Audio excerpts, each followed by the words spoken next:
Every proxy dashboard you've ever looked at shows you one number front and center. Average latency, 340 milliseconds. It looks clean, it looks precise, and it looks like something you can build a decision around. It is, on its own, close to useless for predicting how your scraper is actually going to behave once it's running against real targets at scale. But I furnish infrastructure for a living, and I run scrapers that sit on top of that infrastructure every day. The single most common mistake I see operators make, including ones who've been doing this for years, is treating a mean response time as if it describes the whole pool. It doesn't.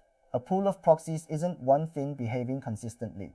It's hundreds or thousands of individual exit paths, each one riding its own carrier, its own route, its own load pattern, and the average just smears all of that into one misleading digit that tells you almost nothing true. Here's the concrete version of why that matters. Say you run 100 requests through a pool. 95 of them come back in 150 milliseconds. The other 5 come back in 6,000 milliseconds, so basically 6 full seconds. Average those together and you land around 435 milliseconds. Now ask yourself what that number actually describes. It doesn't describe the vast majority because they're nowhere near 435. And it doesn't describe the slow tail either because 6 seconds is nowhere near that number too. The average describes a group of requests that doesn't exist. This problem is worse with proxies than with almost any other piece of infrastructure you'll touch, because proxy latency isn't a smooth curve that clusters around a center point. It's bimodal, sometimes multimodal, by its very nature. A residential exit sitting on a strong home fiber connection might answer you in 80 milliseconds, fast and clean. A residential exit on the same pool, routed through a congested mobile tower somewhere, might take 4 seconds, or it might just hang until your client gives up and times out. Average those two together across a rotating pool and you get a number that fairly describes neither one. Here's what that actually looks like when you pull real numbers off a live pool instead of theorizing about it. I've watched a batch of 200 requests come back with maybe 170 of them clustered tightly between 70 and 200 milliseconds, looking almost boring in how consistent they are. Then another 25 sit in a rougher band between 1 and 3 seconds, still technically successful, just slow, and the remaining 5 just don't come back cleanly at all. They either time out or the connection resets midway through. If you average all of that into one number, you get something like 600 milliseconds, which describes exactly none of those free groups and hides the fact that there even are free groups. Data center proxies tend to sit on tighter, more consistent distributions, because the network path underneath them is stable. It doesn't depend on somebody's home router or how loaded a cell tower happens to be at that moment. Residential and mobile proxies carry much wider distributions because the exit node is a real consumer device or a real SIM card sitting on infrastructure you don't control and can't smooth out from where you sit.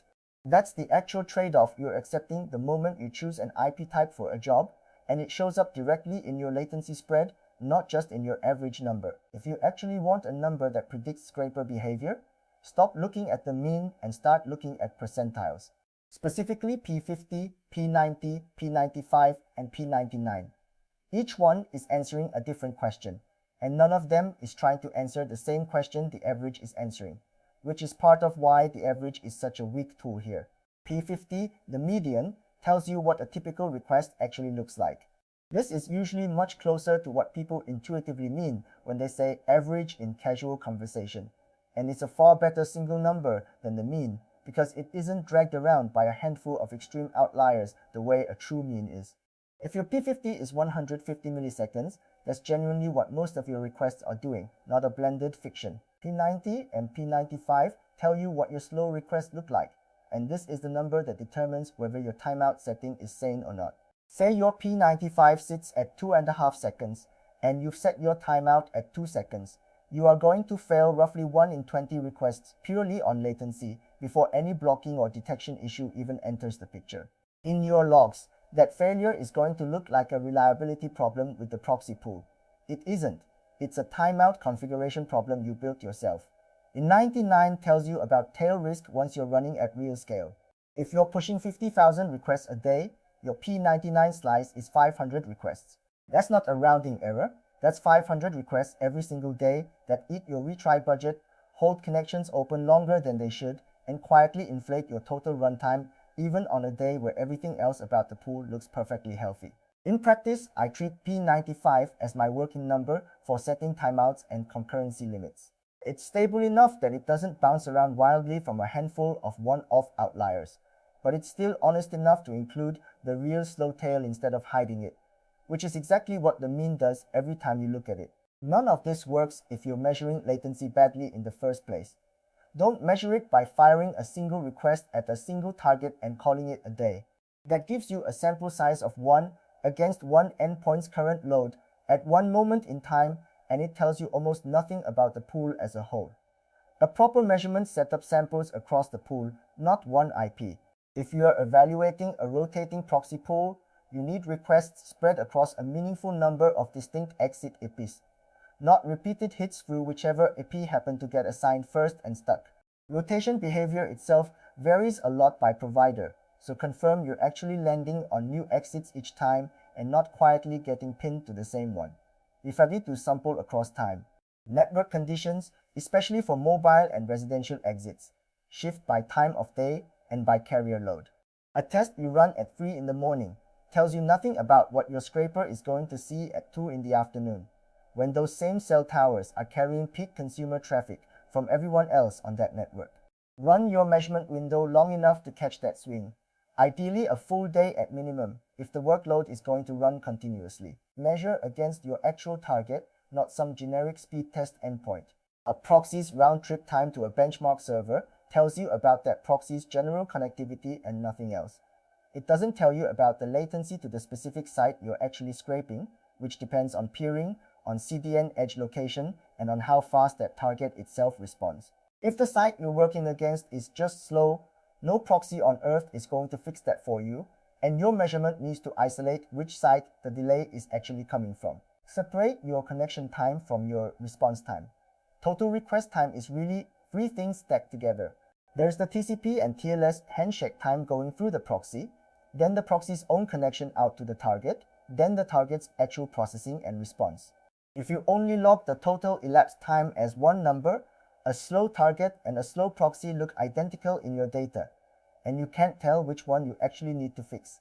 Most HTTP client libraries will expose these phases separately if you ask for them, so use that instead of a single wall clock number. Log failures as failures, not as missing data points you quietly drop. If a request times out or the connection drops midstream, that's not a data point you exclude from your latency stats. That's the single most important data point you have. A pool that returns fast responses 90% of the time and drops the connection entirely the other 10% will show you a beautiful average if you only average the successes. And that average will actively mislead you about how reliable the pool really is. Once you've got a real percentile distribution instead of a mean, 2 decisions get a lot easier. First, timeout values should sit above your P95, not above your P50. Set your timeout at the median, and you guarantee you're going to cut off a meaningful chunk of legitimate requests that were just slow, not broken. Those get retried, the retries add more load to the pool, and that extra load makes your P95 even worse than it was.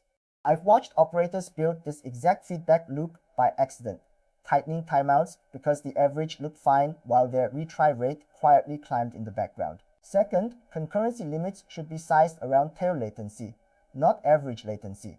If you size your worker pool assuming every request takes your average of 340 milliseconds, you're going to get blindsided the first time a batch of P99 requests each hold a connection open for 6 seconds. That backs your queue up far more than the average ever suggested it would. Size for the tail you're actually going to see, not for the comfortable center of the distribution. It's worth keeping latency and blocking as 2 separate problems in your head because they get tangled together when you're trying to diagnose an issue. A slow response can just mean network congestion on a residential or mobile exit, nothing more sinister than that. It can also mean the target site is deliberately slow rolling its response as a defensive measure against automated traffic, which is a legitimate and increasingly common technique sites use, and it has nothing to do with which proxy type happens to be sitting behind your request. Treat unusually high latency from a specific target as a signal worth investigating on its own terms, not as automatic proof of anything. And don't let a provider's marketing claims about speed or stealth substitute for your own measured percentiles against your own actual target. No proxy service gets to tell you it's fast or undetectable, and have that stand in for a number you pulled yourself.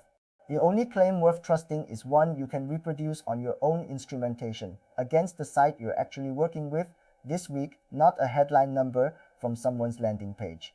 None of this is about finding some trick to get around a site's defenses, and it was never meant to be read that way. It's about running honest instrumentations so you actually know what your infrastructure is doing under the hood, and building your timeouts and your concurrency settings around real numbers instead of a dashboard average that was never built to answer the question you're actually asking it. I run the proxies behind real scrapers myself, day in day out, and the full written guides plus the actual proxy setups I use are all at proxyscraping.org if you want to go past what a video like this can cover. Full written guides and tested proxy picks at proxyscraping.org. So subscribe if this kind of honest breakdown is useful to you.